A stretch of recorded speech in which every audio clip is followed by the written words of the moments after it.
morning. It's Wednesday, the 15th of July, 2026. Acid!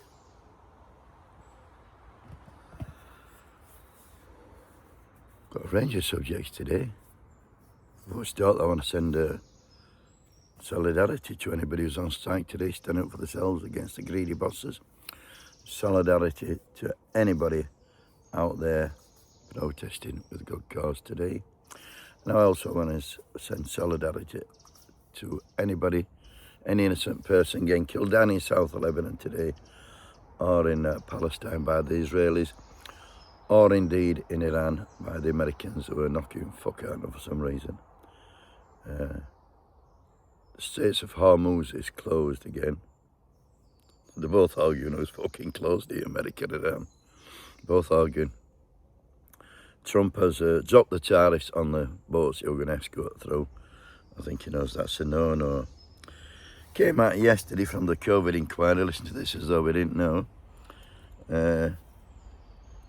Came out that 2/3 of the money spent on PP, almost 10 billion, were wasted. Never. What fucking biggest transfer of public money into private hands there's ever been and ever will be. What about the 30 billion Dido hoarding had? Well, that money well spent then, because that was fucking wasted and all. Where's that gone? County Terror Police, regarding Anne Widdecombe's murder, County Terror Police have said it's clear that the brutal murder of Anne Widdecombe at her Devon home was a targeted attack. Well, fucking hell, who would have thought it? As if some random bloke from Rotherham was going to jump in his car and drive to a random house or bungalow on Dartmoor and kill a random person. We're never going to be fucking happening, was it? I could have told them that, he said. Oh! The main subject today is Ian Byrne, the Labour MP for West Derby, which leads me on, or don't lead me on, to my t-shirt. This is today's t-shirt, look. It's the new one from the Hargreave Truth and Justice campaign. I got to say, these are available on the Hargreave Truth and Justice campaign website. And as there's an inquiry, as there's going to be an inquiry, anybody with any information, you didn't have to work at PIT, you don't have to be a man or a miner. No. If you saw any police brutality, it didn't just have to be at Hargreave, it could have been anywhere in that miner's site. Just get in touch, email, telephone. They need as much information as they can get.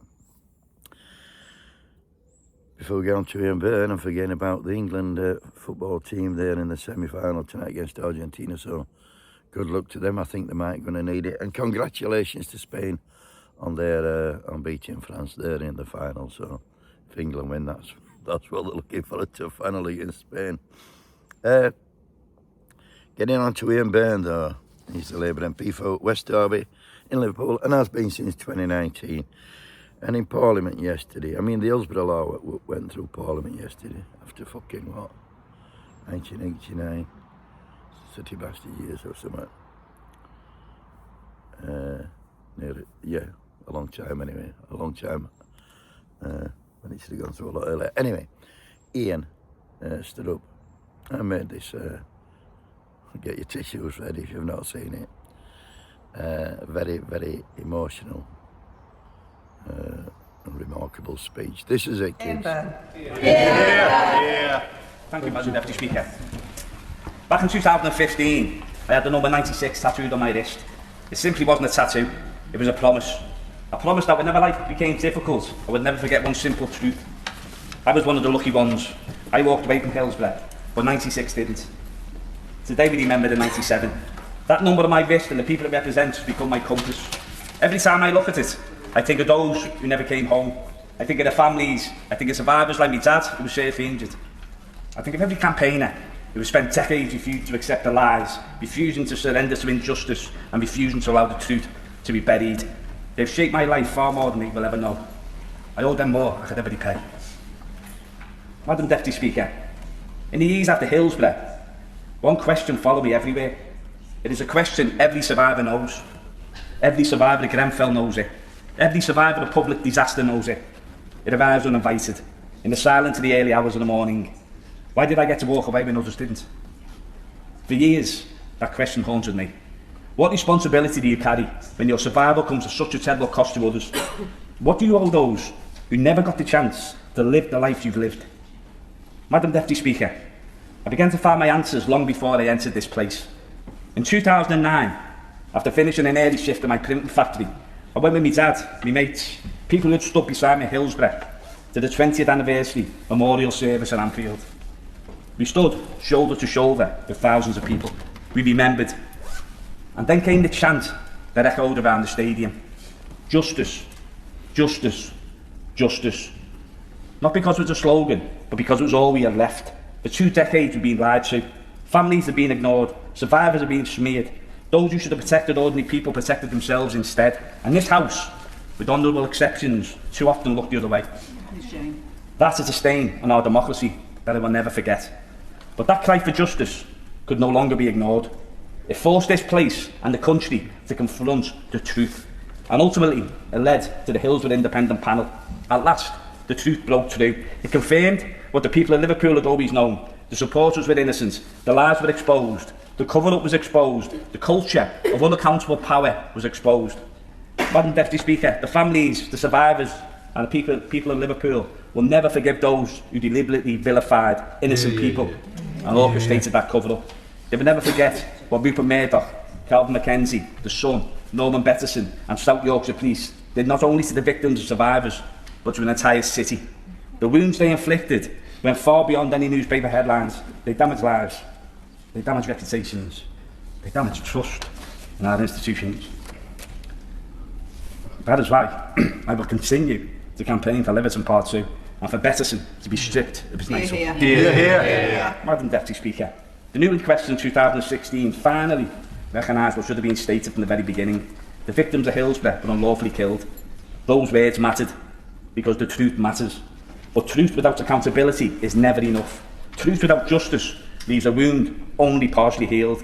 The families deserve justice. The survivors deserve justice. We never got it for Hillsborough. Then Bishop James Jones gave us not just a report, but a warning that should echo through every public institution in Britain. The patronising disposition of unaccountable power. Those 5 words alone should be studied by every public authority in this country, every minister, every chief constable, every permanent secretary, every senior public official, because if we don't learn those lessons, we'll carry on repeating them. Few reports have ever described the British establishments with such devastating accuracy. When power is unaccountable, truth becomes negotiable. Justice becomes optional. Ordinary people are sacrificed. Madam Deputy Speaker, the Hillsborough law was born from that understanding. Its purpose is simple. Never again should a grieving family have to fight the state simply to discover the truth. In 2021, I was asked by my friend, now the Right Honourable Member of Parliament for Makerfield, to carry the baton for the Hillsborough law in Parliament, to bring the voices of the families and survivors into Parliament, to make sure no family ever again goes through what the Hillsborough families and survivors went through.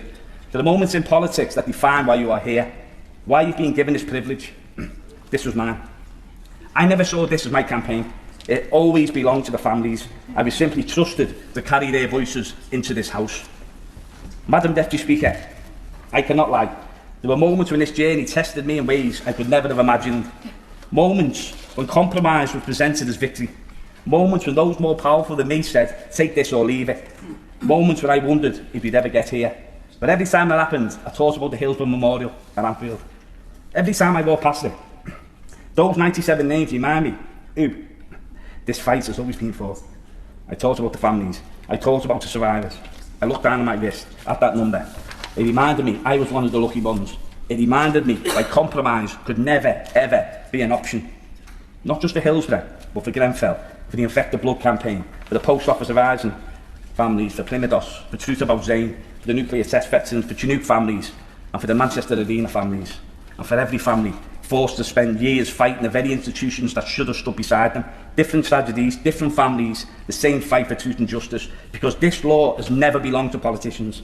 Politicians did not build this movement, families did. It belongs to the people. It belongs to every family that has ever buried a loved one while the state watched on and buried the truth. Madam Deputy Speaker, today I feel something I wasn't sure I'd ever feel. Hope. For so many years, this place was part of the problem. Today, I believe it can become part of the solution. Today, it's not the end of a campaign. It's the start of doing things differently. It's about people in power telling the truth. It's about public bodies remembering who they exist to serve. And it's about making sure no family is ever again left to fight the state on their own. That is the promise before us today, and we must not waste it. To the families of the 97, those who are still with us, and those we have sadly lost along the way, you will never ever be forgotten.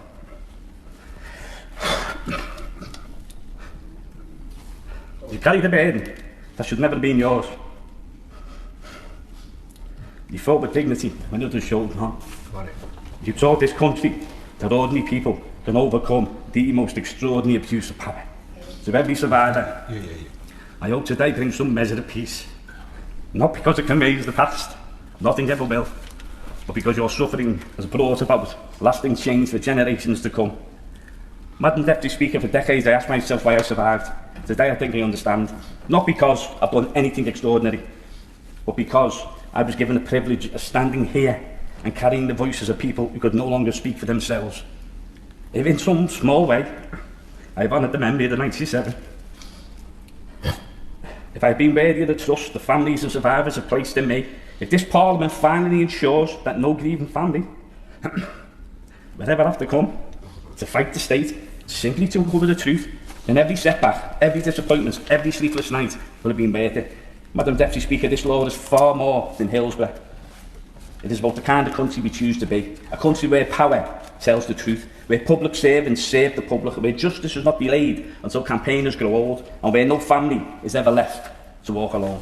If we pass this law in the spirit in which it was conceived, then the greatest legacy of the 97 will not simply be that they are remembered, it will be that, because of them, this country has finally learned the lessons of Hillsborough. And every time I look at the number on my wrist, I won't simply remember those we lost. I'll remember the change, that they changed this country for the better. Madam Deputy Speaker, never again.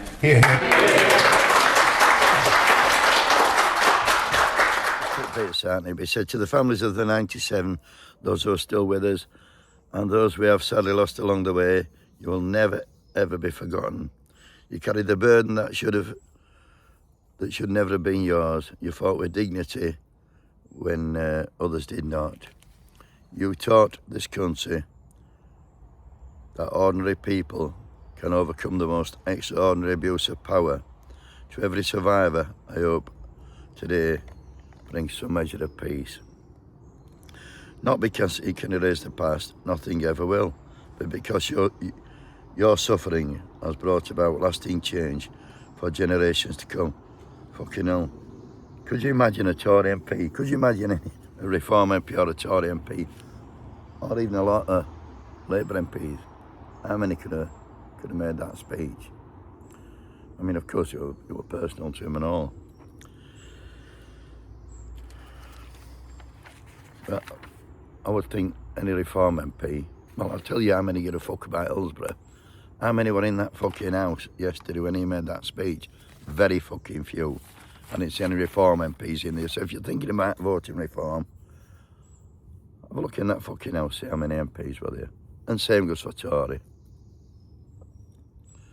I mean, it's a speech everybody should hear that. And for me, like, I think, well done, Ian. You've done the fucking Hillsborough families, the city of Liverpool, you yourself and your family very proud. Well done, brother.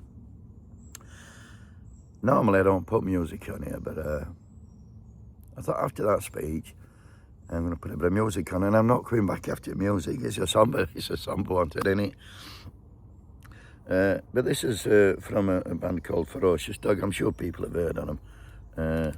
Written by Ken Bonsall, Red Ken, who himself comes from a striking miners family. A not striking miners family, and what a striking miner himself. And it comes from the aptly named fake news and propaganda album.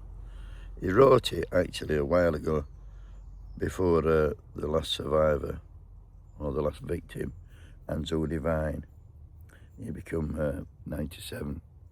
The song's called Justice for the 96, but obviously, like I said, it will be Justice for the 97 if he wrote it today. I hope I don't get copyrighted for this, Ken. I've not asked him permission. I'm sure we'll be fine. Anyway, get a listen, see what you think. Well done, Ian Byrne. Well done, the people of Liverpool. And you know what? When you're talking establishment, it was our fucking class fighting the establishment, and it took, and it's still taking, we all grieve, 84, 85, 42 years. We're still fucking fighting, aren't we? Anyway, I'm getting bit again. Have a great day, everybody. And tomorrow, we'll be celebrating an England win, or will we have the tissues out again?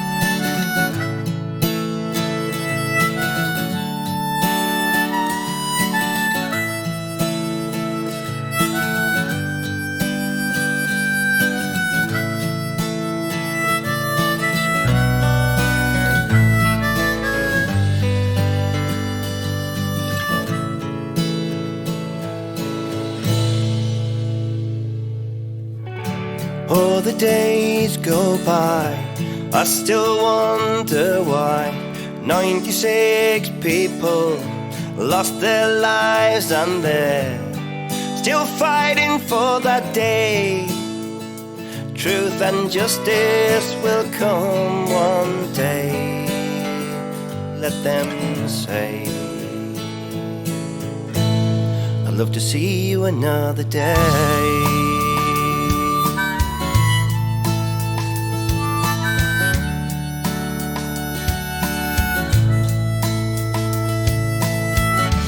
Cast my mind back to all the times that you said that you still got groovy stuff to do.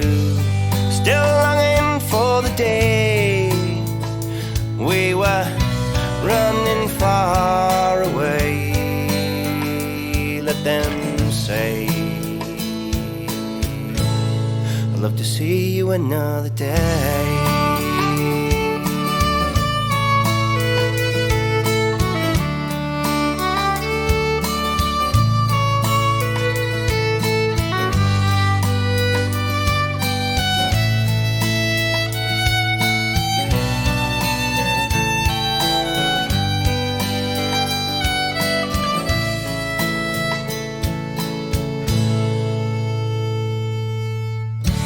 Oh, we hide our tears and we face our fears. Raise a glass to our loved ones down the years. Still longing for the day we're still running all the way, running from that day, running all the way.